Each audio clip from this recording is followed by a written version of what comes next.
जिल्हा परिषदेच्या निवडणुकीचे काल निकाल लागले आणि शिवसेनेने रत्नागिरी जिल्हा परिषदेवरती एकहाती सत्ता मिळवली।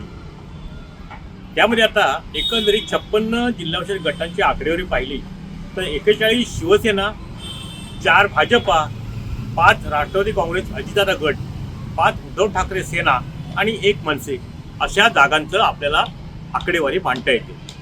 पण एकंदरीतच शिवसेनेने जी एकहाती सत्ता मिळवली त्यामध्ये वैशिष्ट्ये अशी आहेत, काही घडामोडी अशा आहेत की त्यामध्ये रत्नागिरी संगमेश्वर मतदारसंघ आणि लांजा राजापूर मतदारसंघ अशा 2 विधानसभा मतदारसंघात जवळजवळ 22 जिल्हा परिषद सदस्य निवडून गेले।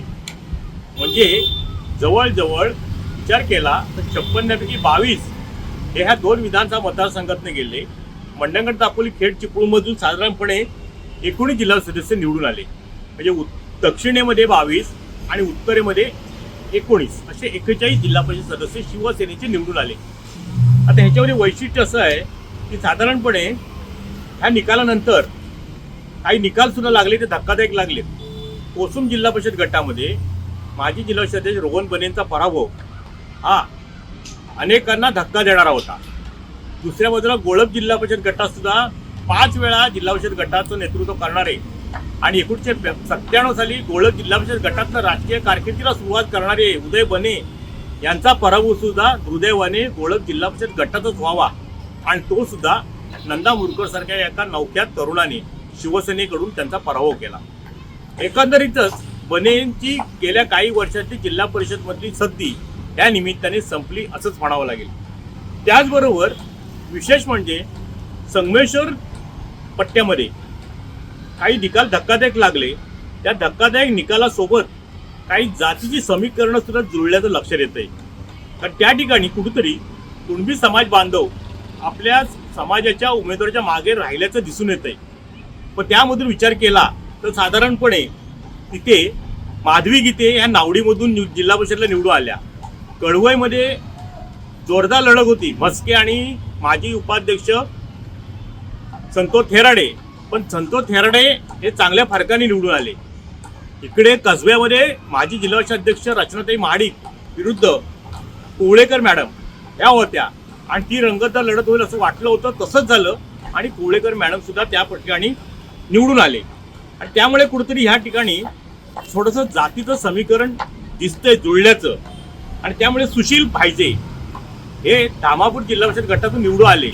राष्ट्रवादी काँग्रेस अजितदादा गटाचे त्यांनी पाडलं सहदेव बेटकरला, दोघे आमने सामने कुणबी समाज बांधव। पण विशेष म्हणजे कुणबी समाजातल्या नेत्यांना कुणबी समाजाने त्या भागामध्ये काही प्रमाणात हात दिला असं दिसतंय। तर कोसुमचा विचार केला तर तिथं तिरंगी लढत होती। कोसुममध्ये होते शिवसेनेकडनं बने, रोहन बने आणि भाजपकडनं होते तिथे प्रमोद अडटराव। ही मैत्रीपूर्ण लढत होती। पण तिथं महत्त्वाचा एक फॅक्टर ठरला तो म्हणजे उबाटा शिवसेनेच्या मुग्धा जागुष्टे। या तिरंगी लढतीमध्ये मुग्धा जागुष्टे यांनी 3500 मतं घेतली। त्यामुळे जवळजवळ 2500 फरकाने रोहन बनेचा पराभव त्यांना पत्करावा लागला। पण प्रमोद अडटराव गेल्या वेळेला 200 मतांनी पडले होते रोहन बनेंच्या विरोधात कमळ निशाणीवर, पण त्यांनी सातत्यात ठेवलेले संपर्क, केलेली विकास कामं या जोरावरती पुन्हा ते निवडून आले। आणि दुसऱ्या बाजूला विचार केला तर रवींद्र माने यांच्या सभापती नेहा माने ह्या सुद्धा चांगल्या फरकाने त्या ठिकाणी निवडून आल्या। रवींद्र मानेंचा करिश्मा संपला असं काही लोकांना वाटत होतं, पण ती समज त्यांचा लोकांनी चुकीचा ठरवला आणि एकंदरीतच काय संगमेश्वरमध्ये माने बने ह्यामध्ये कुठेतरी मानेंना यश आलं आणि बनेंना मात्र अपयश आलं। एकंदरीतच काय की साधारणपणे रचना महाडिक आणि रोहन बने यांच्या पराभवाला त्यांचा त्या ठिकाणी संपर्क कमी पडला असं काही आता बोललं जात आहे। आणि नेमकी त्यांच्याकडून अशा काय गोष्टी घडल्या की त्यांना त्या ठिकाणी पराभव पत्करावा लागलं, त्याचं आत्मचिंतन किंवा त्या गोष्टीचं विश्लेषण किंवा त्याचं संपूर्ण लेखाजोखा ही मंडळी घेतीलच। पण एकंदरीतच ना रत्नागिरी जिल्ह्याचा विचार केला तर दक्षिणेत मात्र सामंत बंधूंची जोरदार जिल्हा परिषद मधली कामगिरी मात्र शिवसेनेला एकहाती सत्ता देण्यामध्ये झाली असंच मात्र म्हणावं लागेल। कारण लांजा राजापूरमध्ये सुद्धा 10च्या 10 जिल्हा सदस्य त्या मतदारसंघातले आमदार किरण सामंतांच्या नेतृत्वाखाली निवडून आले. त्यामध्ये दाभोळी जिल्हा परिषद गटातून माजी जिल्हा प्रमुख विलास चाळके जवळजवळ जिल्ह्यात 6,000च्या फरकाने जवळपास निवडून आले. आणि रत्नागिरीच्या तालुक्याचा विचार केला तर रत्नागिरीतून कोथरूड जिल्हा परिषद गटातून जवळजवळ 5,000 मध्ये काही मतं कमी आहे. राजेश साळवी कोथरूड जिल्हा परिषद गटातून निवडून आले. एकंदरीतच काय, लांजा राजापूर आणि चिपळूण संगमेश्वर या विधानसभा मतदारसंघातनं 21 सदस्य शिवसेनेचे निवडून गेले. आणि याला भाजपची कामगिरी सुद्धा काही प्रमाणात दमदार झाली.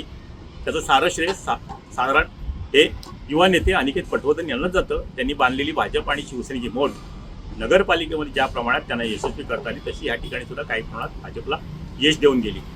एकंदरीत काय की दक्षिणेत सामंत आणि उत्तरेत कदम हा फॉर्म्युला जिल्हा परिषदेच्या निवडणुकीत जोरदार चालला असंच म्हणावं लागेल. टाइम डिले करता किशोर मोरेसह शुभम पवार, रत्नागिरी.